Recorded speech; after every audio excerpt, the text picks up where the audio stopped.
I'm Mark Lack. This is Business Rockstars. We're here to inspire, inform, and connect a community of entrepreneurs. Joining me right now is an amazing guest and my dear friend, Dallas Michael Cyr. He's the creator of Ignite Purpose. What's up, brother? How are you doing, sir? Good, man. So tell us about Ignite Purpose for the people out there who don't know what that is. Ignite Purpose, the ultimate coaching process. It is a transformational brand helping people to ignite their purpose or reignite their purpose. I sometimes work with entrepreneurs who have outstanding businesses, but they've lost the zest for life. Their relationships are struggling, and they feel like, man, I was going at such a good clip. What the heck happened? You know, and then coming along to figure out exactly where they're getting blocked and stopped and have them go to the next level. So who is the common person that you feel like you're working with that has those types of struggles? Now, I know a lot of people do, but is there a specific type of person that you're working with? They seem to be coaches and authors and entrepreneurs themselves, or desiring. People who are like high-level executives that are desiring to break out and finally create the thing for themselves. Or somebody who has a business idea and yet they've been hesitant to start to build and create it. Why do you feel like so many people are not in alignment with their purpose or their passion and haven't yet ignited it? Yeah. Or maybe lost the flame, right? Maybe they had it and then they lost it. It's interesting. Sometimes I work with people who believe that they had it, and really what they had was an achievement mindset. Okay. They had a goal mindset, which is great. I don't knock that. Yet what they were focused on is just getting to that next thing, that next goal. And once they got it and they realized it didn't bring them all the joy, love, peace, happiness, money, and sex that they wanted in life, they felt deflated, you know? Yeah. So I wonder, even people who think they had it, if they really did.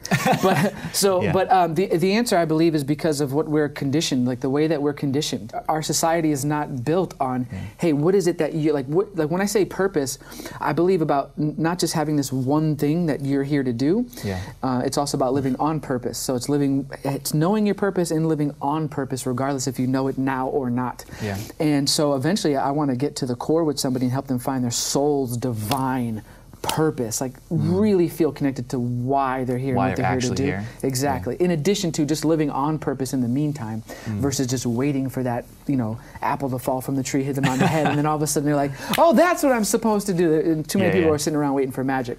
But I think the reason why is because we're not conditioned. We're taught to go to school, you know, play it safe. You're never going to find your purpose. It's not under your bed. It's not in the closet. Right. You're not going to find it when you're driving. You need to just simply make the foundation of your purpose growth and contribution and build from there. And so I think growth and contribution is like the foundation of what everyone's purpose should be. So what did you do before you were the creator of Ignite Your Purpose? And then I want to go back to sort of the beginning of your story, because it's really interesting about how you got to where you're at. I had another brand called Passion Warrior, and it was still coaching. Yeah. This was only 2 years ago. I just decided to rebrand, but there was a reason for that. Prior to that, and I still do that, I still incorporate that. But ultimately, before coaching in general, which was I've been coaching now for 7 years, I was a financial planner.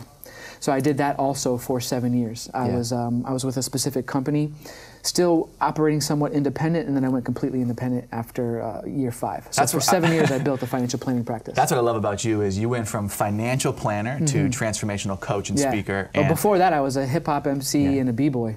No, that's the even better way to say it. From hip-hop, right, b-boy, DJ to financial planner and entrepreneur. Yeah. We'll go back, because I think, you know, there's stuff that you haven't shared with us yet about how you know, you had seasons of massive adversity, and you were conditioned. You grew up with circumstances that most people would say, I can't be successful because of those circumstances. Yeah, well, when I was b-boying, I mean, at the time I was living in an apartment with my mom, little 11 by 11 room. We were living in the hood.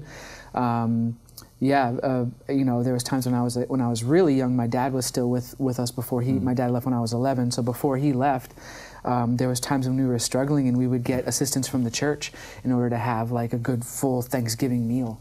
I remember my dad being on unemployment and us being on welfare for a short period of time, and him jumping from job to job to try and figure out like what his path was, or what he was here to do, and never even really figuring that out. You know, that was a big part of his journey and his struggle. Something actually I didn't even find that out until recently. So how do you help people first recognize and want to become a better version of themselves? Because most people want to have more, but not be more and do more. So how do you help them overcome that? Sure.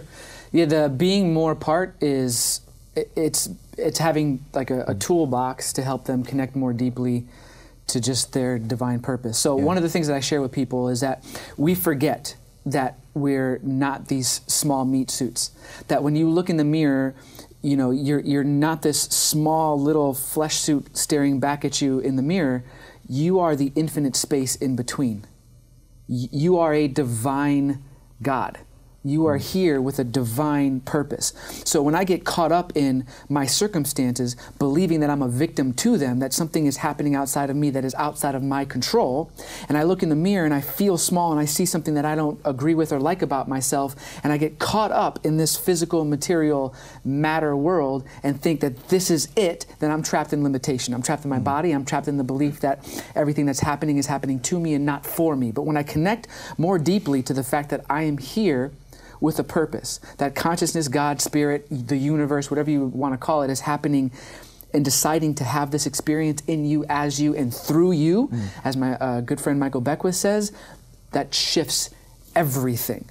Now we can have a conversation about what you're really here to do, because you can open up to the potential that it's so much more than what you ever even thought it was. For the person out there, because I feel like there's millions, maybe even tens or hundreds of millions of people that are aspiring entrepreneurs and entrepreneurs that want to have more impact in the world. They want to leave a legacy. They want to make more money and be rewarded for their gifts, but they just don't know what to do to make that happen. What are 3 things that you have for them? Yeah, hire a coach, because you don't know what you don't know. And it was the biggest turnaround for me.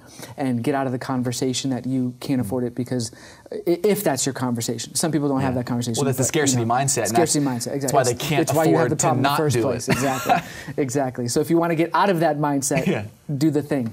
The next thing would be relentlessly you. You know, what does that mean to people, though? Be relentlessly you. My experience is, I love modeling. Of course, it is absolutely a step in success. What do you mean by modeling? Because I'm an extension of our audience, and I feel like a lot of them don't know what the word modeling means. Absolutely. Okay. So copying. Yeah, it can be copying. Yeah. If there's a particular speaker who absolutely just shines for you, then looking at the components of what makes them successful and beginning to act as if, beginning to model. Taking it a step further to being relentlessly you is knowing where that ends and then you begin, and not being afraid of. I have an example of someone very close to me who was asked to speak at Harvard, and normally if you're asked to speak at Harvard, you dress up. She did not. She didn't go in a business suit. So things like that people would butt against, it butts against the norm, but internally she just knew. She just knew that's what she wanted to do, and that ended up being the most memorable part of the event. So for the people out there, relentlessly you, myself included, sometimes I still do. Struggle to feel like I can authentically, transparently, vulnerably show up as me. Yeah. And so for the millions of people, maybe even billions of people out there who have, do, or will struggle with showing up and being their vulnerable, authentic, transparent selves, what do you say to that? Yeah. Help us, brother. Yeah. It's a continued journey of self-love. Yeah. It's a continued journey of self-love. Because the more connected you are to your authentic voice and how much you love yourself, the more the world will fully embrace you to the degree you embrace yourself. And I feel like when you love yourself truly and fully, you are no longer looking for the external validation, and therefore you get over the biggest fear we most have, which is fear of not being loved, not being good enough, and rejection. What I've seen when people do that, when people take that leap, even if it's in little steps at a time, compound it. Yeah, I understand that it can be small steps. It's not, you don't have to jump off the cliff and burn the bridge every time, even though that's typically my way. So even though I know it can be little steps, what I've seen every single time for myself and for my clients is that when they do that, the world opens up and they're embraced, and it shocks them every time. They think the world's going to shut down, they're going to be shunned, people are going to throw stones, and yet what happens is they see someone living more of their light, being more authentic, connected, saying, to hell with it. This is it. This is what's right for me. I know it, whether you like it or not. And every time, of course, there's going to be people who are going to, who are going to hate and not appreciate and who are going to fall off. Yet that's exactly what needs to happen. Yeah. You need, because your frequency is shifting, you need those people who are out of vibration to move. You need to destroy to create. And what they'll find is, for the couple people who really don't need to be in their life anyway, that all of a sudden disappear or don't appreciate what they're doing, there'll be 10, 20 more that'll come along and say, thank God someone said it. Yeah. We've been waiting. And there'll be 5 more who will say, we knew it. We saw it in you. We've been trying to call it out of you. We're so excited for you. Those are the thought leaders. Those are the celebrities. Those are the influencers in the world that have millions, tens of millions, hundreds of millions of people that love them and follow them. Absolutely. But on the inverse side, they also have that many people that don't like them. There's a handful. Because when you show up just as yourself, sure, you get the people that either love you or hate you. And most people are trying to go throughout life too afraid to get the love, too afraid to get the hate, and they just end up having almost a neutral sense of people like... That kills me. They're just the worst. Your life, your relationships are just neutral. You don't really have a ton of love, which makes you not worry about all the people that don't like you because you're just being you.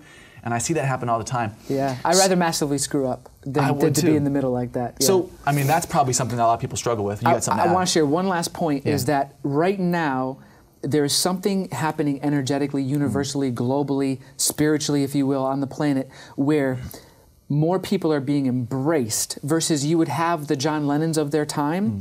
And because of where we were as a collective, it was so much harder. And doing that, being the ultimate authentic you were such a standout that you were on an island, and it was a very lonely place. And my experience is today, it's more celebrated, especially among millennials. The space right now, energetically, is opening up for you to be embraced more than ever. Yeah. If you are authentically you. Well, I can honestly say that for the people out there, if you're trying to tap into igniting your passion, if you're trying to tap into igniting your purpose, this is the guy for you right here. Where can people hear more about you, brother? Go to, right now, they can go to speakexpressimpact.com. They can also go to adversitytoabundance.com. Adversity, and then the word to abundance, and speakexpressimpact.com. One is just like an opportunity to connect with me, and the other one is the program that I'm launching right now. And you can find me on Facebook. Pleasure to have you on the show, brother. Always. Make sure you guys follow this guy. I'm Mark Lack on Business Rockstars, connecting a community of entrepreneurs. You can join us on Facebook, Twitter, and online at businessrockstars.com.